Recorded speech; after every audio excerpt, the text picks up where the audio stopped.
नमस्कार दोस्तों, हमारी विशेष सीरीज ब्रह्मांड के गुप्त नियम के दूसरे एपिसोड में आप सभी का स्वागत है। पहले भाग को आपने जो प्यार दिया उसके लिए धन्यवाद। दोस्तों, आज मैं आपसे एक प्रश्न पूछता हूँ।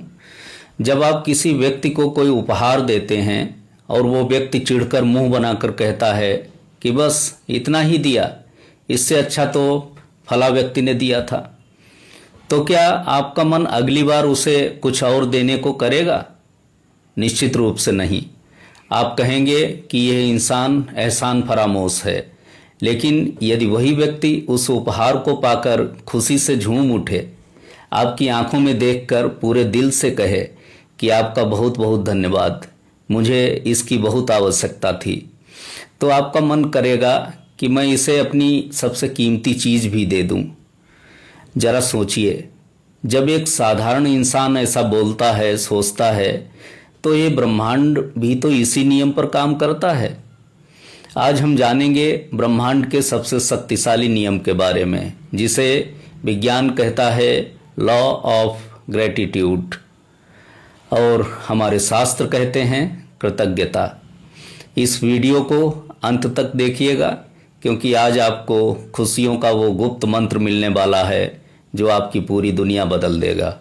मित्रों, न्यूरोसाइंस और क्वांटम फिजिक्स कहता है कि इस पूरे ब्रह्मांड में सबसे ऊंची और सबसे शक्तिशाली फ्रीक्वेंसी अगर किसी विचार की है तो वो है थैंक यू, यानी धन्यवाद या कृतज्ञता की भावना। जब आप किसी चीज़ के लिए दिल से धन्यवाद करते हैं तो आपके दिमाग में डोपामाइन और सेरोटोनिन जैसे हैप्पी हार्मोन्स का स्तर अचानक बढ़ जाता है। उस समय आपका मस्तिष्क ब्रह्मांड में प्रचुरता यानी मेरे पास सब कुछ है की तरंगें भेजता है।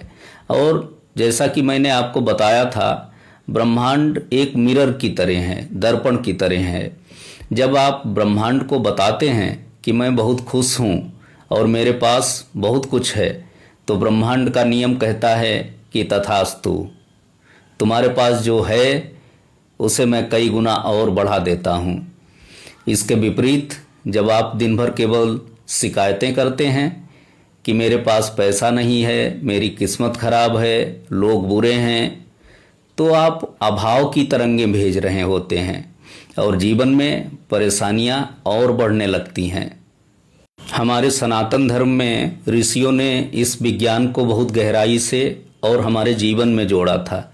सुबह आंख खुलते ही सबसे पहले क्या सिखाया जाता है?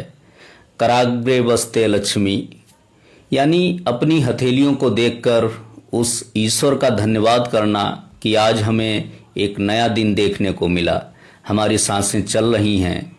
भोजन करने से पहले अन्नपूर्णा माता और भगवान के प्रति कृतज्ञता प्रकट करना कि देश में लाखों लोग आज भूखे सो रहे हैं, लेकिन प्रभु ने हमारी थाली में भोजन परोसा है। ये कोई अंधविश्वास नहीं था, ये हमारे ऋषियों द्वारा तैयार किया गया एक मानसिक विज्ञान था, ताकि हम 24 घंटे ब्रह्मांड की सबसे उच्चतम और पवित्र फ्रीक्वेंसी से जुड़े रहें। जो इंसान हर हाल में भगवान का धन्यवाद करना सीख जाता है, उसके जीवन से चिंता, तनाव और अवसाद अपने आप गायब हो जाते हैं। तो दोस्तों, हम अपनी इस शिकायत करने वाली पुरानी आदत को कैसे बदलें? इसके लिए आज से ही मेरे कहने पर 3 छोटे कदम उठाइए। पहला, सुबह का पहला विचार। बिस्तर से उठने से पहले केवल 1 मिनट के लिए आंखें बंद करें और ईश्वर को धन्यवाद दें कि हे प्रभु, इस नए और सुंदर दिन के लिए आपका धन्यवाद, मेरी चलती हुई सांसों के लिए धन्यवाद। दूसरा, कृतज्ञता की डायरी। रात को सोने से पहले एक छोटी सी डायरी या कॉपी लें। पूरे दिन में आपके साथ जो भी 3 अच्छी चीज़ें हुई हों उन्हें वहाँ लिखिए। जैसे आज भोजन बहुत स्वादिष्ट था, आज किसी मित्र ने मेरी सहायता की, या आज मेरा स्वास्थ्य अच्छा रहा। जब आप इसे लिखेंगे तो आपका दिमाग सकारात्मकता पर फोकस करने लगेगा। तीसरा, शिकायत पर ब्रेक। दिन भर में जब भी आपके मुंह से किसी के लिए कोई शिकायत या कड़वा शब्द निकलने लगे, तुरंत खुद को रोकिए और उसकी जगह किसी अच्छी चीज को याद करके कहिए धन्यवाद। मेरे प्यारे दोस्तों, जिंदगी में जो नहीं है उसे रोने के बजाय जो ईश्वर ने दिया है उसका शुक्राना मनाना शुरू कीजिए। जब आप छोटी चीज़ों के लिए कृतज्ञ होते हैं तो बड़ी चीज़ें अपने आप आपके जीवन का हिस्सा बनने लगती हैं। कमेंट बॉक्स में आज पूरे दिल से इस ब्रह्मांड और अपने ईश्वर को धन्यवाद देते हुए लिखिए, हे प्रभु, आपके दिए हुए हर सुख के लिए आपका धन्यवाद। आइए कमेंट बॉक्स को कृतज्ञता की दिव्य ऊर्जा से भर दें।